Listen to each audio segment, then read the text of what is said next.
School Araria YouTube channel. आज मैं आप लोगों को वर्ग अष्टम क्लास 8 की हिंदी की बुक हिंदी प्रबोधिनी की का दूसरा अभ्यास को आज मैं पढ़ाकर आप लोगों को समझाने जा रहा हूं। आप लोग इससे पहले वीडियो में आप लोगों ने देखा होगा कि मैंने प्रथम अभ्यास से एक्सरसाइज 1 से आप लोगों को एक कविता के माध्यम से बहुत सारी बातें की और उनकी जानकारी भी देने का प्रयास किया। संभवतः आप लोगों ने इसका अनुसरण भी किया होगा। ठीक उसी तरह आज मैं आप लोगों के सामने फिर YouTube चैनल के माध्यम से हिंदी प्रबोधिनी वर्ग अष्टम अभ्यास 2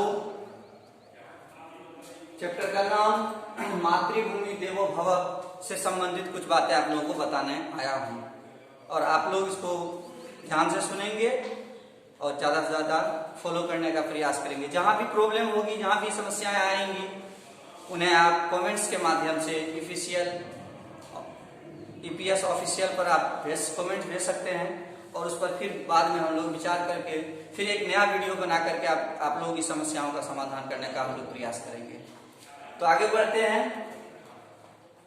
अभ्यास 2 मैं कुछ आप लोगों को दिखा देना चाहता हूं। वैसे मैंने अपने इस बोर्ड पे आपको बता दिया है, लिख दिया है। मैं आप लोगों के पास अभी बुक अवेलेबल होगी नहीं, मैं जानता हूं, तो इस चैप्टर का मैं हेडिंग आपको दिखा देना चाहता हूं। इसी के संदर्भ में मैं आप लोगों को बताने का प्रयास कर रहा हूं। ओके, ध्यान देंगे। तो उससे पहले कुछ बातें आगे हो, कुछ विषय वस्तु पर आप लोगों को जानकारी मैं दूं, उससे पहले मैं इस चैप्टर के बारे में, इस अभ्यास के बारे में कुछ बातें आप लोगों को बताना चाहता हूं।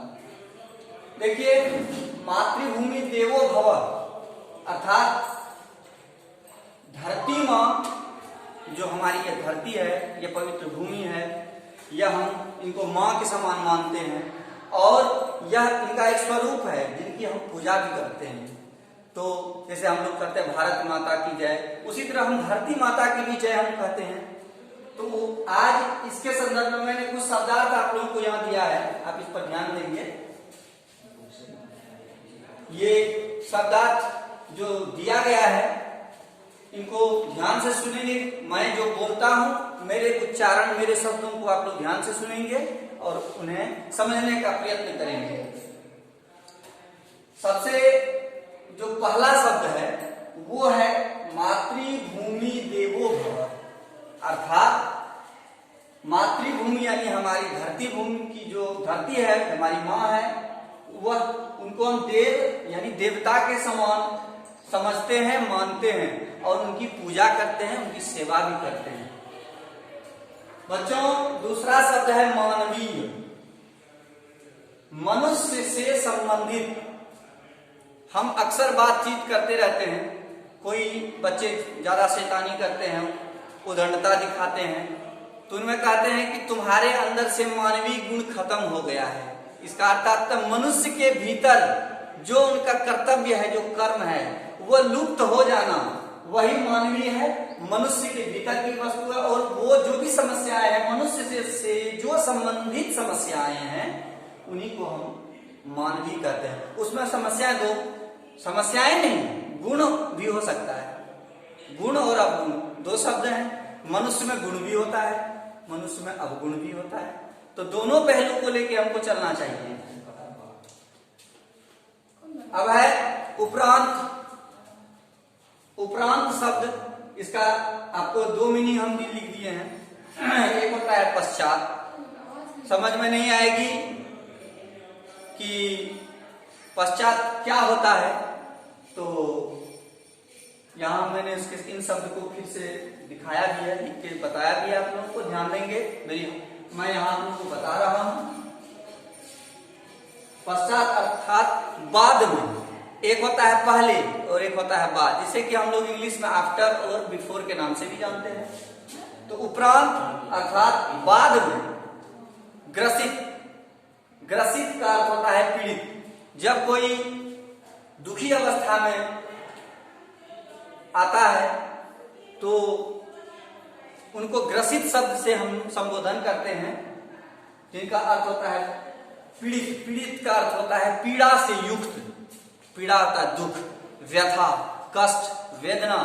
इन सारी चीजों से यह शब्द बना है ग्रसित, जिनको हम पीड़ित भी समझते हैं। उसके बाद एक शब्द है तारुण्य।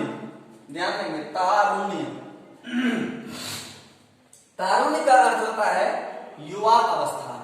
जब एक छोटे से बच्चे दिन ब दिन अपनी उम्र को लेकर चलते हैं और एक समय हमारी तरफ युवक बन करके यानी युवा अवस्था में प्रवेश करते हैं, उन्हीं अवस्था को तारुण्य अवस्था भी कहते हैं, जिनका अर्थ होता है युवा अवस्था।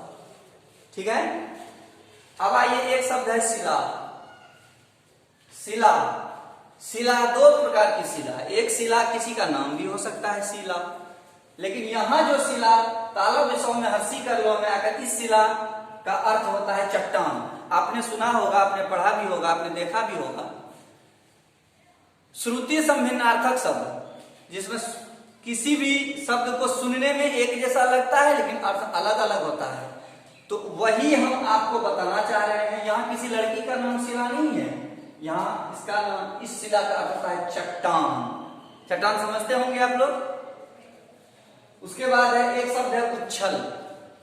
उच्छल का अर्थ होता है तीव्र। तीव्र का सर तीव्र क्या होता है, तो यहां मैंने उसके बगल में एक अर्थ मीनिंग और भी लिख दिया है, तेज, गति जिसमें ज्यादा हो। उसके बाद एक शब्द है मर्यादा, जिसका अर्थ होता है सीमा। सीमा का मतलब ये लड़की का नाम भी हो सकता है सीमा। ये आप उनको नहीं लेके चलना है। जैसे हम लोग बहुत सारे बच्चे रामायण देखे होंगे, सनातन आध्यात्मिक में रामायण में एक लक्ष्मण रेखा खींची गई थी। आप कहोगे सर रेखा तो फिल्म की हीरोइन भी हो सकती है। ऐसा नहीं है। रेखा का अर्थ एक सीमा रेखा होता है। सीमा मतलब लाइन, एक जिस तरह से मान के चलिए यह एक सर्कल है, हम इसके बीच में एक लाइन दे दी, इसका मतलब ये दो पार्ट्स में बटा, यही लाइन जो है इसी को हम रेखा के नाम से जानते हैं, यानी सीमा रेखा। दो भाग में बांटने की जो गतिविधि होती है सीमा रेखा। तो अर्थात यहां जो मर्यादा का अर्थ होता है, यहां अपना आचरण, अपना स्वभाव, अपना संस्कार, अपना अच्छा परिवेश, अपने माता पिता का पालन पोषण संस्कार, सारी चीजें इसमें आती हैं मर्यादा में, जिसका अर्थ होता है सीमा। हम कोई भी काम अपनी सीमा के अंदर में रह के करें, अपनी एक मर्यादा जो होती है उनके अंदर में रह के काम करते हैं, तो वो बहुत अच्छा होता है। अगर यदि मर्यादा यानी सीमा से बाहर जाते हैं तो फिर हमें हानि उठानी पड़ती है। एक अब आगे बढ़ते हुए एक शब्द है उत्तराधिकार। उत्तराधिकार पूर्वजों मतलब हमारे जो वंशज हैं, हमारे जो खानदान में, जिस खानदान में हम जन्म लिए हैं, वह कई पीढ़ियों से चली आ रही है। तो जिस कुल में हम जन्म लिए हैं, कुल का अर्थ को हर्षु कर लो कुल, अक्वादुर्धु कर लो कुल। ये ग्रामर से संबंधित बातें भी बीच बीच में आप लोगों को मैं बताना चाहता हूं। को हर्षु कर लो कुल, कुल मीन्स वंश, अक्वादुर्धु कर लो कुल, कुल मीन्स किनारा। तो यहां कुल का अर्थ होता है हम जिस कुल में यानी जिस खानदान में जन्म लिए हैं, हमारे जो पिता, फिर उसके पिता, फिर उसके पिता, यानी उनको हम पूर्वज के नाम से जानते हैं। तो पूर्वजों से जो मिला हुआ मुझे अधिकार होता है, हक जिसको कहते हैं, उन अधिकार को हम ग्रहण करते हैं और ग्रहण करने के बाद हम उसका भोग भी करते हैं। तो उसी स्थिति को उत्तराधिकार कहता है। यानी मेरे पूर्वजों के द्वारा मुझे दिया गया जो भी धन संपत्ति है, जो भी मिला है हमको, उनका सुख भोग करने का अधिकार सिर्फ मुझे है। इस स्थिति में मैं उनका उत्तराधिकारी कहलाता हूं और मैं कहलाऊंगा। तो मैंने इनको यहां लिख भी दिया है कि पूर्वजों से मिला हुआ अधिकार। अब एक शब्द है त्रिगुणात्मक। त्रिगुणात्मक, तीन गुणों से मिला, तीन गुणों वाला। त्रि यानी तीन, गुण अच्छाई, तीन जिसमें अच्छाई हो, तीन गुणों से मिला हुआ एक जो संग्रह है, एक शब्द है, उसको कहते हैं त्रिगुणात्मक, तीन गुणों वाला। एक शब्द है संप्रेषण। संप्रेषण अर्थात एक स्थान, स्थान मतलब जगह, एक स्थान से दूसरे स्थान पर ले जाना। हम बहुत सारी चीजें एक जगह से दूसरे जगह पर ले जा सकते हैं, तो हम लोग ये कहते हैं कि हम ये सामान यहां से उठा के वहां ले जा रहे हैं, लेकिन अगर जिसका सही हिंदी शब्द आप जानना चाहते हैं तो उसको कहते हैं संप्रेषण। ये कठिन शब्द है, ये लोगों के समझ से कुछ बाहर हो सकती है, आप लोगों के समझ में भी आ नहीं सकती है, लेकिन जब इसके अर्थ को आप समझिएगा, पढ़िएगा, तो आपको सारी बातों की जानकारी हो जाएगी कि संप्रेषण क्या है। ओके, फिर मैं अगले शब्द को लेता हूं, प्रेषणीय। प्रेषणीय, तो प्रेषणीय का अर्थ होता है एक स्थान से दूसरे स्थान पर कोई भेजने की वस्तु जो योग्य हो, योग्य मतलब एबल, हम उस चीज को भेज सकते हैं। कहां? तो एक स्थान से दूसरे स्थान पर, एक जगह से दूसरे जगह पर भेजने की जो वस्तु है, जो भेजने योग्य है, उनको कहते हैं प्रेषणीय। एग्जाम्पल, हम कभी किसी का बर्थडे होता है, जन्मदिन होता है, हम नहीं जा पाते हैं, तो हम बहुत सी विधियों के द्वारा एक गिफ्ट पैक करवाते हैं। तो आपको जो अच्छा लगा, आपने ये सोच करके लिया कि मुझे वो वस्तु, ये वस्तु उस बच्चे को बहुत ज्यादा अच्छी लगेगी, बहुत पसंद आएगा, इसलिए आप उसको खरीदते हैं और वो योग्य कहलाया, आपने उनके लिए लिया। इसका मतलब है कि यह वस्तु उनके लिए सही है, योग्य है, तब उसको हम एक जगह से दूसरे जगह पर भेजते हैं। तो यही जो भेजने की जो प्रक्रिया है, उसी को कहते हैं संप्रेषण। ठीक, अब आगे बढ़ते हैं। एक शब्द है ज्ञातव्य, यानी ज्ञात। ज्ञात का अर्थ होता है जानना, जानने योग्य, जो हम जान सकें, जिसके बारे में हमें पता नहीं है, हम जानने के इच्छुक हैं, तो उन्हीं को कहते हैं ज्ञातव्य, यानी ज्ञात होना। ज्ञात का मतलब है जानकारी होना, अर्थात जानना, तो जो जानने के योग्य हो। एक शब्द है अर्थकारी। अर्थकारी, अर्थ का यहां अर्थ दो तरह से होता है, एक होता है जिसको हम लोग इंग्लिश में मीनिंग कहते हैं, लेकिन यहां अर्थकारी का अर्थ होता है धन। अर्थ समझ रहे हैं, धन, धन आदि देने वाली अर्थकारी, जो हमको धन दे, जहां से हमें धन की प्राप्ति हो, उनको कहते हैं अर्थकारी। अर्थ मीन्स होता है धन। एक शब्द है परमार्थकारी। परमार्थ होता है दूसरों की भलाई करना। आपने पिछले क्लासेस में भी ये पढ़ाई होगा, अनेक शब्दों के बदले एक शब्द जो दूसरों की भलाई करता है, चाहता है, उसे परमार्थ कहते हैं।